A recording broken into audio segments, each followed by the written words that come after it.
Sure. You know, your response to the first question on the introduction, I'm not sure I understood. Was the rape on North Main anecdotal or not? Did that event occur, and if so, did the police chief inaccurately report that or not? You know, the police chief has had an interesting tenure at the City of Columbia. And some of you have had personal conversations with, actually, I don't want to put the police chief in an odd position, but we hired a quality guy to come here and right the ship. Not long after getting here, he told some pretty painful truths to council, and was quickly demoted, but with the insertion of an assistant city manager for public safety, and stripped of his authority to truly run his department the way he's wanted to run his department.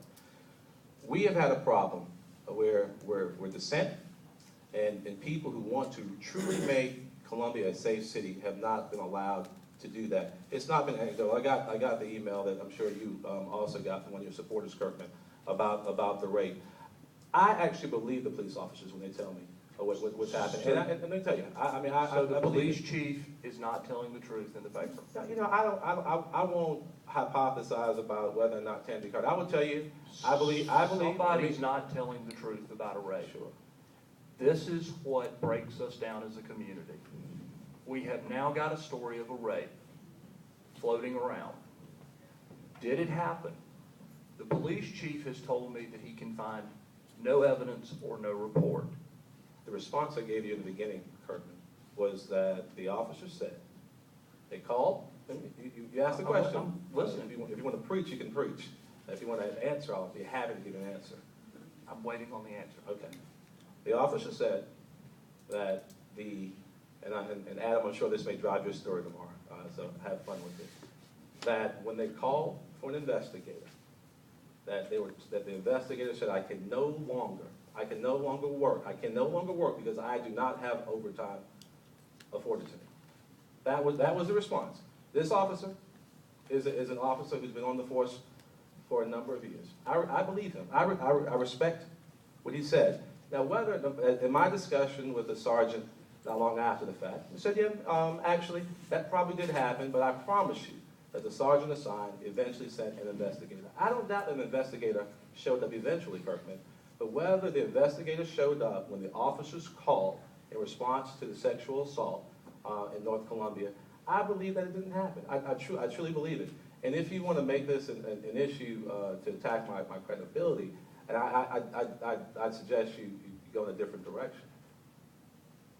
Why, when I'm simply asking a question? The statement was, it happened. The police chief says he can find no record. There is an issue. Let me move on to a second issue if this will do. Hold on, I'm asking the question. Sure. You have stated that there is a way to fund the bus system without rolling back hospitality tax, but you've also stated that you will not increase taxes. What is the funding source for that bus system ongoing? Because if we're not raising taxes, it's got to go from ongoing revenue. Have we looked at significant partnerships, not just through the region, Kirkman, but also with the federal government, to seek federal funding, to try and get a meaner bus system? Have we looked at partnering with the university? I sat down with the director of transportation at the university. Let me finish, before you open your mouth, let me finish answering the question. I see your lips moving. I've sat down with the director of transportation at the University of South Carolina. We're going to close it down and then give it a 2-minute extension for this conversation to come to a conclusion. So that means continue talking? Continue, 2 minutes. Okay.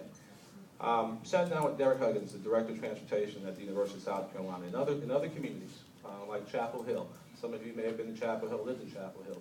There's a relationship between the city and the university in which city residents use the university bus system.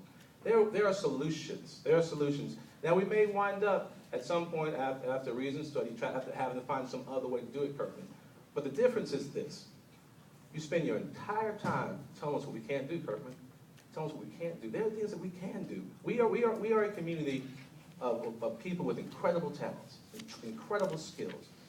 even more than that, some incredible dreams. My father and mother left Orangeburg in 1968, left incredible poverty, moved to New York City because there were no opportunities in Orangeburg, no chances for economic mobility, no chances for social mobility, no educational opportunities for the child. Let me finish what I'm saying, Kirkman. They moved to New York, and my father worked three jobs to make sure that my brother and I had not everything we wanted in life, but what we needed in life. He worked every single day, worked his fingers to the bone. My mother's a career employee at the telephone company. They had big dreams for their children. They made sure we both got great educations. They made sure we both could do whatever we want to do in life. You got to start being an optimist about what this community can do.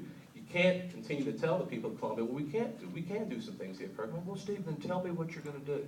When it runs out, when the $2 million that we still have left runs out. Kirkman, this is your budget. You tell me what you're going to do. 14 months from now. This is your budget. You tell me. I've already told you very clearly. I'm going to be willing to roll back a half cent on the hospitality tax. And I'm not willing to do that. Okay, great. Now you're doing exactly what you accused me of. You're telling me what you're not going to do. I've posed the question in a way for you to be optimistic. How do you intend to fund the bus system when the last $2 million is gone in July? Thank you, Mr. Finlay. Ma'am? We're going to go a 1-minute extension. It goes to the larger question, Kirkman, of what are our transportation solutions. It's not all about a bus system. We might not have the capacity for HOV lanes. We need to start thinking of other incentives to get people out of their cars and into buses. We need to start thinking about completing the Three Rivers Greenway. We need to start thinking about bike trails and sidewalks. We need to start thinking about possibilities. Several of us went to D.C. last year and brought probably the first comprehensive transportation request from Columbia, Richland County, Lexington County, and the university. We have to start thinking about how we can work together to solve this problem. It may require taxes, it may not. I don't know. I haven't been sitting there for the last 4 years as you have, Kirkman. You hadn't solved the problem yet. Sure I have. No, you haven't. I have told you where I will get the money from.